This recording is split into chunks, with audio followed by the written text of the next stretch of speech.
Hi all, നമസ്കാരം. Soumya art of കുക്കിംഗിലേക്ക് ഏവർക്കും സ്വാഗതം. ഇന്ന് നമ്മൾ ഉണ്ടാക്കാൻ പോകുന്നത് ഒരു സദ്യ കൂട്ടുകറിയാണ് കേട്ടോ. അതായത് ഈ പാലക്കാട് ഭാഗത്ത് എങ്ങനെയാണ് സദ്യ കൂട്ടുകറി ഉണ്ടാക്കണമെന്നാണ് ഞാൻ കാണിച്ചു തരാൻ പോകുന്നത്. അപ്പോൾ അതിനായിട്ട് വേണ്ട സാധനങ്ങൾ, നമ്മൾ എത്രയാണോ ചേന എടുക്കുന്നത് അത്ര തന്നെ നേന്ത്രക്കായും എടുക്കണം. അപ്പോൾ ഞാൻ എടുത്തിരിക്കുന്നത് 2 നേന്ത്രക്കായാണ്. അപ്പൊ ഈക്വൽ എമൗണ്ടിൽ ഞാൻ ചേന എടുത്തിട്ടുണ്ട്. പിന്നെ ഇതിനായിട്ട് ഞാനിങ്ങനെ ഒരു പിടി ഇങ്ങനെ വരുന്ന രീതിയിൽ കടലപ്പരിപ്പ് ഞാൻ 12 മണിക്കൂർ വെള്ളത്തിലിട്ടാണ്. അതായത് ഇന്നലെ രാത്രി വെള്ളത്തിലിട്ടാണ്. അപ്പോൾ ഞാനിപ്പോൾ ഉണ്ടാക്കുന്നത് രാവിലെയാണ്. അപ്പോൾ ഓൾമോസ്റ്റ് 12 മണിക്കൂർ ഇത് കുതിർന്നുണ്ട്. 12 മണിക്കൂറിനും കുതിർക്കണമെന്നില്ല കേട്ടോ, ഒരു 6 മണിക്കൂർ കുതിർത്താലും മതി. അപ്പോൾ അതാവുമ്പോൾ നമ്മൾ കുക്കറിൽ വിട്ട് വേവിക്കേണ്ടി വരില്ല, പെട്ടെന്ന് അത് വെന്ത് കിട്ടും. പിന്നെ ഞാൻ 2 തേങ്ങ ചിരവിയത് എടുത്തിട്ടുണ്ട്. ഇതിൻ്റെ കൂടെ 1 സ്പൂൺ ജീരകം, 1 ടീസ്പൂൺ ജീരകമാണ് എടുത്തിരിക്കുന്നത്. നല്ല ജീരകമാണ് കേട്ടോ. അപ്പോൾ ഞാനിത് ഫുള്ളായിട്ട് അരയ്ക്കാനില്ല, ഇതിന്റെ ഒരു പോർഷൻ, അതായത് 1/3 ഭാഗം മാത്രമേ ഞാൻ അരയ്ക്കുള്ളൂ. ബാക്കി 1/4 ഭാഗം ഞാനത് വറുത്തിടാൻ വേണ്ടിയിട്ടാണ്. പിന്നെ 1 to 1.5 സ്പൂൺ കുരുമുളക് പൊടി എടുക്കുക. നിങ്ങളുടെ എരിവിനനുസരിച്ചിട്ടും ആ ഫ്ലേവർ കൂടുതൽ, നമ്മൾ കൂട്ടുകറി കഴിക്കുമ്പോൾ നമുക്കൊരു ഫ്ലേവർ കിട്ടുന്നില്ലേ കുരുമുളക് പൊടിയുടെ, അപ്പൊ അതിന് വേണ്ടിയിട്ടാണ്. പിന്നെ 1 സ്പൂൺ മുളക് പൊടി, 1/2 സ്പൂൺ മഞ്ഞൾപ്പൊടി. നിങ്ങൾക്ക് എത്രയാണോ കറിയിൽ മധുരം വേണമെന്ന് തോന്നുന്നത് അത്ര ശർക്കര ഇടാം. ഞാനത് ഓൾമോസ്റ്റ് 2.5 അച്ച് ഒന്ന് ഉടച്ചെടുത്ത് വെച്ചിരിക്കുന്നതാണ്. ആവശ്യത്തിന് ഉപ്പ് വേണം. പിന്നെ നമുക്ക് കടുക് വറുക്കാനായിട്ട് 1 ടീസ്പൂൺ കടുക്, 2 ടീസ്പൂൺ ഉഴുന്നുപരിപ്പ്, 3 ഉണക്കമുളക്, കുറച്ച് കറിവേപ്പിൻ്റെ ഇല നിങ്ങളുടെ ഇഷ്ടം അനുസരിച്ചിട്ട്, അതുപോലെ ആവശ്യത്തിന് എണ്ണ, പിന്നെ കുറച്ച് വെള്ളം. അപ്പൊ ഇത്രയും സാധനങ്ങളാണ് നമുക്ക് ആവശ്യമായിട്ടുള്ളത്. ഇനി നമുക്ക് 2 കാര്യങ്ങൾ ചെയ്തെടുക്കണം. ഞാൻ ഓൾറെഡി ഇതിനെ കണ്ടു, ഇത്രയും വലിയ സ്ക്വയർ പീസസ് ആയിട്ടാണ് ഞാൻ കട്ട് ചെയ്ത് വെച്ചിരിക്കുന്നത് കേട്ടോ ചേന.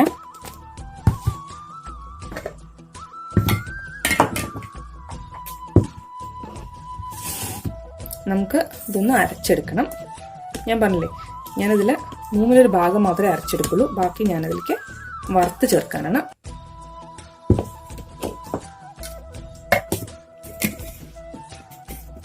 ഇത് ഞാൻ ഒന്ന് അരച്ചെടുത്തിട്ട് വരാം.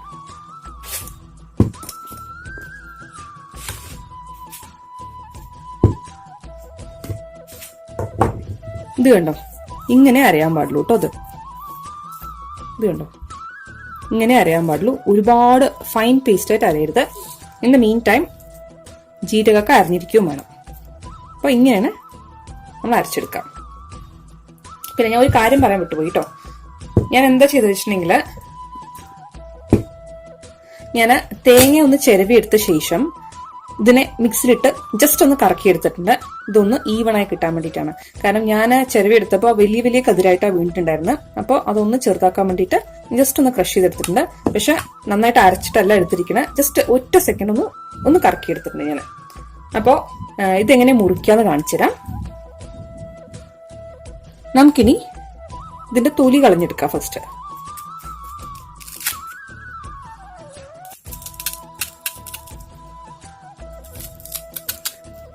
എങ്ങനെ ചെയ്യണമെന്നറിയോ, ഇതിന്റെ ഈ കോർണേഴ്സ് ഉണ്ടല്ലോ, ഇതിന്റെ സൈഡ് ഉണ്ടല്ലോ, എല്ലാ സൈഡിലേക്കും ഇങ്ങനെ കീറി കീറി കൊടുക്കാം. അപ്പൊ നമുക്ക് പെട്ടെന്നത് അടർത്തിയെടുക്കാൻ കിട്ടും. കുറച്ച് ഉള്ളിക്ക് ആക്കണം കേട്ടോ, എന്നാലേ കിട്ടുള്ളൂ ശരിക്കും. ഇതാ വേണ്ട.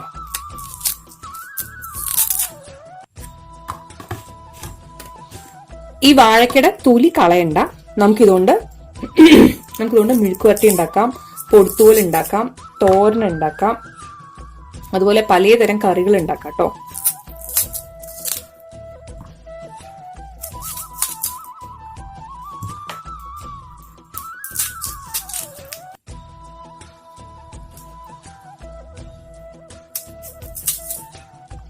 കണ്ടോ എത്ര കൂളായിട്ടാ പൊടിച്ചെടുത്തെന്ന്. ഇനി നമുക്കിതിന്റെ നടുവേ ഇങ്ങനെ കീറിയെടുക്കണം.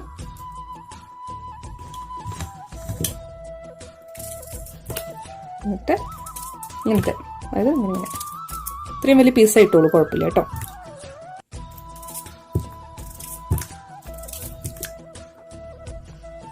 ഇനിയിപ്പോൾ അടുത്തതെടുക്കാം, മുറിക്കുക.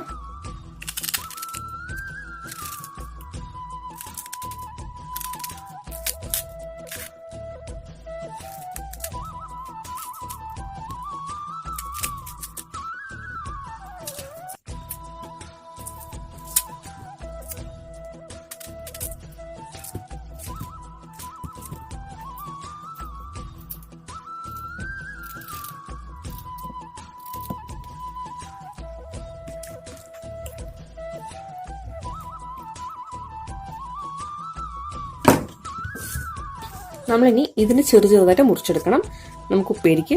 അത് ഞാൻ വേറെ വീഡിയോയിൽ കാണിച്ചു തരാം. അപ്പോൾ ഇനിയിപ്പോൾ അടുത്ത പരിപാടി എന്താ വെച്ചിട്ടുണ്ടെങ്കിൽ ഇനിയിപ്പോൾ കുക്കിംഗ് പ്രോസസ്സിലേക്ക് കിടക്കാം. നമ്മൾ കുതിർത്ത് വെച്ചിട്ടുള്ള കടലപ്പരിപ്പ് ഇതിലേക്ക് ചേർത്ത് കൊടുക്കാം. ഇത് എനിക്ക് തോന്നുന്നു ഒരു 10 മിനിറ്റ് ഒക്കെ വന്നിട്ടുണ്ടെങ്കിൽ കടലപ്പരിപ്പ് ശരിക്കും നന്നായിട്ട് വെന്ത് കിട്ടും. ഇതിലേക്ക് നമുക്ക് ആവശ്യത്തിലുള്ള വെള്ളം ഒഴിച്ചു കൊടുക്കാം. ഒരുപാട് വെള്ളം ഒഴിച്ച് കൊടുക്കണ്ട. ഇപ്പൊ തൽക്കാലം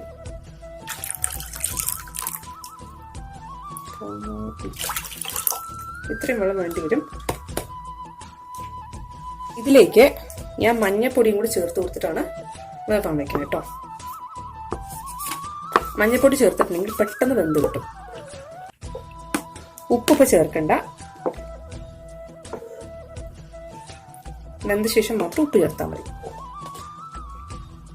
നമുക്കൊരു 5 മിനിറ്റ് സമയം ഇതിനെ വേവിക്കാം. അതിനുശേഷം നമുക്ക് പച്ചക്കറികൾ ഇതിൻ്റെ കൂടെ ഇട്ട് കൊടുക്കാം.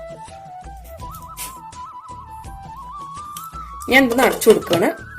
ഒരു 5 to 7 മിനിറ്റ് അത് തനിയെ വേവട്ടെ. അതിനുശേഷം മാത്രം നമുക്ക് കായയും ചേനയും ഇതിൻ്റെ കൂടെ ചേർത്ത് കൊടുക്കാം കേട്ടോ.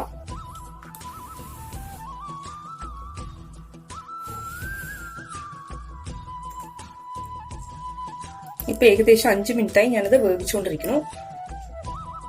ഇതിലേക്ക് വെള്ളത്തിലിട്ട് വയ്ക്കാത്തതുകൊണ്ട് കളറൊക്കെ ചേഞ്ച് ആവാൻ തുടങ്ങി. ചേന ഇട്ട് കൊടുക്കുക. അതുപോലെ എടുത്തു വെച്ചിരിക്കുന്ന വാഴയ്ക്ക്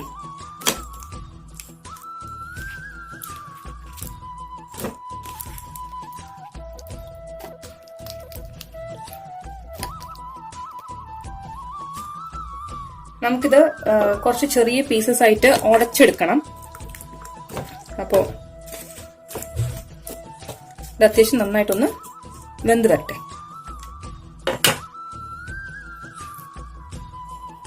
നമുക്ക് അടച്ചു വെച്ചിട്ടുണ്ടെങ്കിൽ വേവിച്ചെടുക്കാം. നന്നായിട്ടൊന്ന് വെന്ത് വരട്ടെ കേട്ടോ.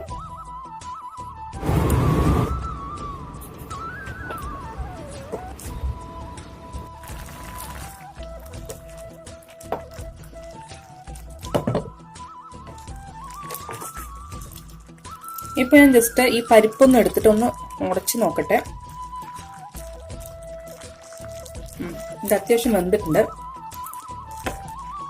ഇത് കണ്ടോ, ഓൾമോസ്റ്റ് വെള്ളമൊക്കെ വറ്റി പാകപ്പെടുത്ര വെള്ളയുള്ളൂ. അപ്പൊ നമുക്ക് ഈ ഒരു സമയത്ത് എന്ത് ചെയ്യാന്നറിയോ, നമ്മുടെ ഈ കഷ്ണങ്ങൾ ഉണ്ടല്ലോ, കഷ്ണങ്ങളൊക്കെ ഒന്ന് ജസ്റ്റ് ഒന്ന് ഉടച്ചു കൊടുക്കാം.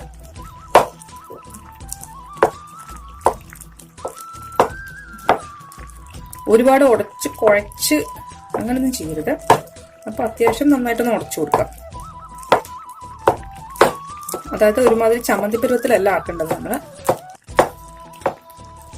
നമുക്ക് ഇടയ്ക്കിടയ്ക്ക് ഓരോ ഭാഗത്ത് കടിക്കാൻ കിട്ടണം.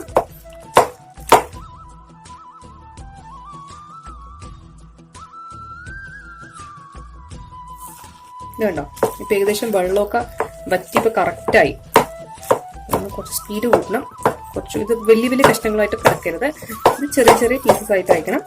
അതുപോലെ തന്നെ നമ്മൾ ഇട്ടിരിക്കുന്ന ചേനയും അതുപോലെ വാഴയ്ക്കയും നമുക്ക് ഇടയ്ക്കിടയ്ക്ക് കടിക്കാൻ കിട്ടണം. അതുപോലെ തന്നെ കടലപ്പരിപ്പ് വെന്ത് കുഴഞ്ഞു പോകരുത്. നമുക്ക് അതും ഇടയ്ക്കിടയ്ക്ക് കടിക്കാൻ കിട്ടണം കേട്ടോ.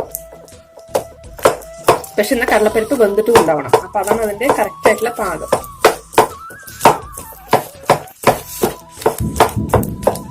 ഇപ്പൊ ഞാൻ അത്യാവശ്യം കുഴച്ച് കൊടുത്തിട്ടുണ്ട്. ഇടയിലിടയിൽ ചെറിയ ചെറിയ വലിയ പീസസ് ഉണ്ട്. സൈഡിൽ നമുക്കത് ഉടച്ചു കൊടുക്കാം. കാണുമ്പോൾ ബ്രേക്ക് ആവശ്യം ഉടച്ചു കൊടുത്താൽ മതി.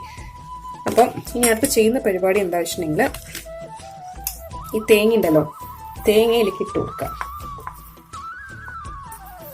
ഞാൻ പറഞ്ഞല്ലോ, തേങ്ങ ഒരുപാട് വെള്ളം ഒഴിച്ചിട്ട് എന്താ പറയാ മഷി പോലെ അരച്ചെടുക്കരുത്.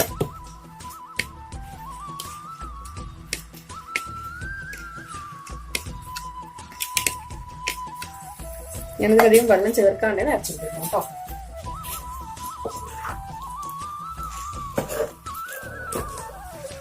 ഞാനിത് ഫ്ലെയിമൊക്കെ ചുരുക്കി വെച്ചിട്ടുണ്ടെന്ന്.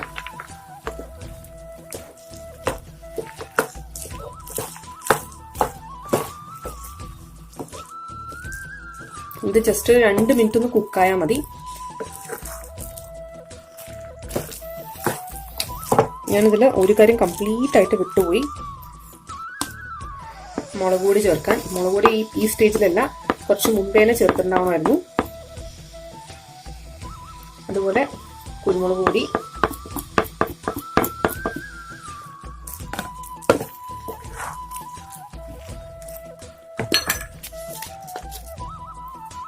ആവശ്യത്തിനുള്ള ഉപ്പ്.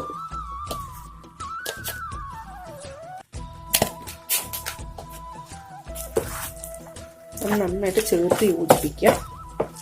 സത്യം പറഞ്ഞാൽ മുളക് പൊടി ഞാൻ മിസ്സായി പോയതാണ്. നമ്മളിത് ഉടച്ചു കൊടുക്കാൻ തുടങ്ങിയില്ലേ, നമ്മൾ ആ സമയത്തൊക്കെ മുളക് പൊടി ചേർത്തിട്ടുണ്ടാവണമായിരുന്നു. അല്ലെങ്കിൽ കഷ്ണം വേവാനിട്ടില്ലേ നമ്മൾ ആദ്യം തന്നെ, ആ സമയത്ത് ചേർക്കണമായിരുന്നു. ഇതെന്താ ഇതിന്റെ കളർ ഇങ്ങനെ മഞ്ഞ കളർ ആയിരിക്കണത് നോക്കിയപ്പോഴാണ് എനിക്ക് പിടികിട്ടിയത് ഇങ്ങനെയായി പോയിന്ന്.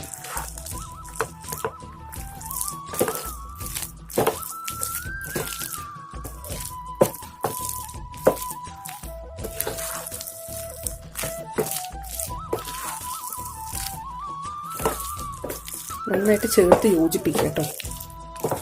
കുരുമുളക് പൊടി നമ്മൾ ഈ സ്റ്റേജിൽ തന്നെയാണ് ചേർക്കേണ്ടത്. പക്ഷെ മുളക് പൊടി മാത്രം കുറച്ച് നേരത്തെ ചേർക്കണമായിരുന്നു.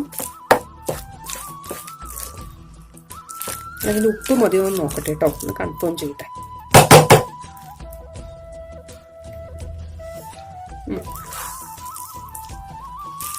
ഉപ്പും എരിവൊക്കെ കറക്റ്റാണ്. നമ്മൾ ഈ സ്റ്റേജിൽ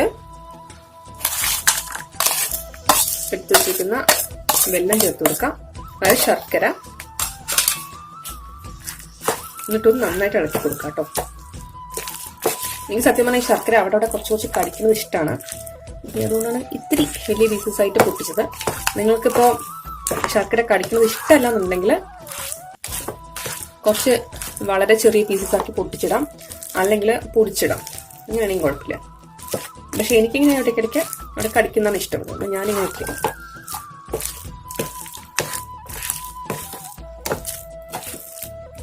ഇനി ഞാൻ ഇതിനെ മാറ്റിയിട്ട് അപ്പുറത്തെ സ്റ്റൗവിലേക്ക് വെക്കാൻ പോകണം.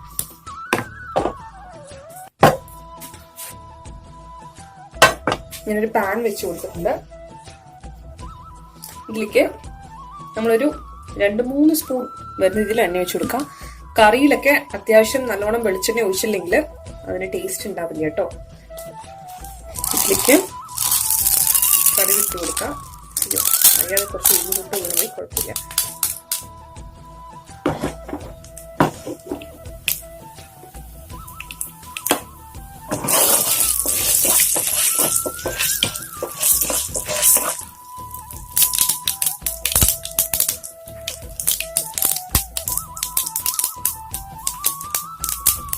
കടുക് പൊട്ടിക്കഴിയാറായിട്ടുണ്ടെങ്കിൽ നമുക്ക്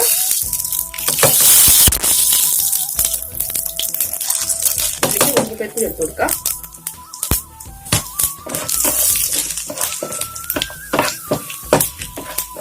അത് ലേശൊന്ന് കളർ ചേഞ്ച് ആയിട്ട് വരണം. ഇതിലേക്ക് 3 വറ്റൽമുളക് ഇട്ട് കൊടുക്കാം. അതുപോലെ കറിവേപ്പില. എന്നിട്ട് ഫ്രഷ് കറിവേപ്പില ഇല്ല, കടുക് കുഴപ്പമില്ല, കിട്ടിയതുമില്ല. എന്നിട്ട് തേങ്ങ ഇട്ട് കൊടുക്കാം.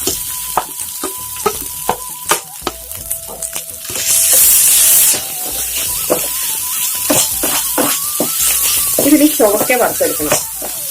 നിങ്ങൾക്ക് ഇതിൽ എണ്ണ പോരാൻ തോന്നണമെങ്കിൽ കുറച്ചും കൂടെ ഒഴിച്ചു കൊടുക്കണം കേട്ടോ. എനിക്കിതിൽ എണ്ണ പോരാൻ തോന്നി, അപ്പൊ ഞങ്ങൾ 1 സ്പൂൺ ഒഴിച്ചു കൊടുത്തു. നമുക്ക് നല്ല ബ്രൗൺ കളറിലത് ആയിട്ട് വരണം. ഇത് ഫ്ലെയിമൊക്കെ മീഡിയമില് അല്ലെങ്കിൽ ലോയിൽ വെച്ചാക്കുന്നതാണ് കുറച്ചും കൂടെ നല്ലത്. നന്നായിട്ട് ചുവന്ന് വരണം കേട്ടോ. ഇത് ഓൾമോസ്റ്റ് ഒരു 10-15 മിനിറ്റ് ഒക്കെ എടുക്കും ചുവന്ന് വരാൻ വേണ്ടിയിട്ട്. അപ്പൊ അതുവരെ ഒന്ന് വഴറ്റി കൊടുക്കാം. 10 മിനിറ്റ് എന്തായാലും എടുക്കും. തേങ്ങയുടെ കളറൊക്കെ ലേശം ചേഞ്ച് ആയിട്ട് വരുന്നേ ഉള്ളൂ. നമുക്ക് നന്നായിട്ട് ചോക്കെ വറുത്തെടുക്കണം. ഇത് ഏകദേശം ആവണമെന്ന് കണ്ട ഫ്ലെയിമൊക്കെ ചുരുട്ടി കൊടുക്കാം, അല്ലെങ്കിൽ ഇത് കരിഞ്ഞ് പുറ്റായി പോകും. ഇതിൽ അതേ ഉഴുന്നുപരിപ്പ് ചേർക്കണം എപ്പോഴും. അതായത് കറി ഉണ്ടാക്കുന്ന സമയത്ത് നമുക്ക് ഇതിനെ കടിക്കാൻ കിട്ടണം, അടിയിൽ ഉഴുന്നുപരിപ്പ് കടിക്കാൻ കിട്ടണം. ഇത് ആക്ച്വലി പറഞ്ഞെങ്കിൽ ഒരു എരിവും മധുരവും, ഉപ്പും എരിവും മധുരവും കൂടുതലൊരു മിക്സാണ്. അത് നമുക്ക് ഇടയ്ക്കിടയ്ക്ക് അവിടെ കടിക്കാൻ കിട്ടുക. കുറച്ച് എന്താ പറയാ, ശർക്കര അവരോട് കഴിക്കാൻ കിട്ടുക, കുറച്ച് 1-2 ചെറിയ ചെറിയ പീസസ്, അതൊക്കെ ശരിക്കും പറഞ്ഞാൽ അതിന്റെ ടേസ്റ്റ് കൂട്ടും.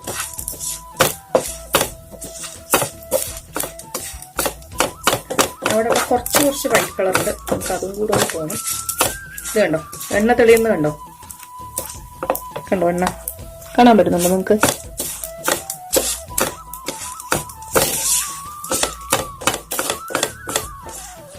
തേങ്ങ ശരിക്കും ഈ ഒരു സ്റ്റേജിലേക്ക് ആയി വരണം.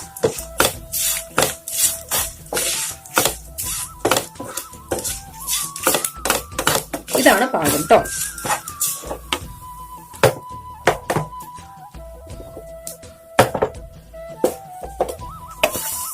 ഇതിനെ ചേർത്ത് കൊടുക്കാം.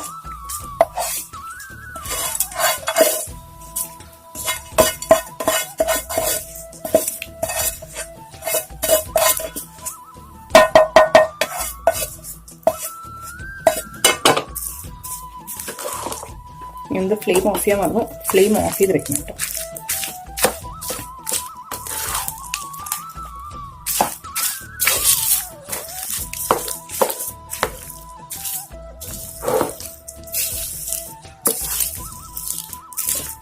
നമ്മൾ എത്ര തേങ്ങ ഇടുന്നു അതനുസരിച്ച് കറിയുടെ ടേസ്റ്റ് കൂടും.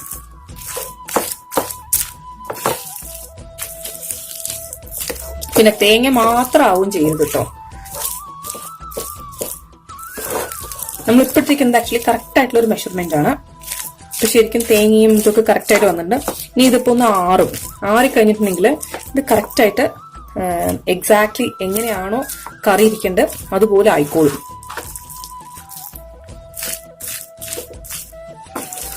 കറി എന്ന് പറഞ്ഞാൽ എന്തെങ്കിലും തോരൻ പോലെ അല്ലല്ലോ ഇരിക്കുക, കുറച്ച് ഒലർന്നിരിക്കും.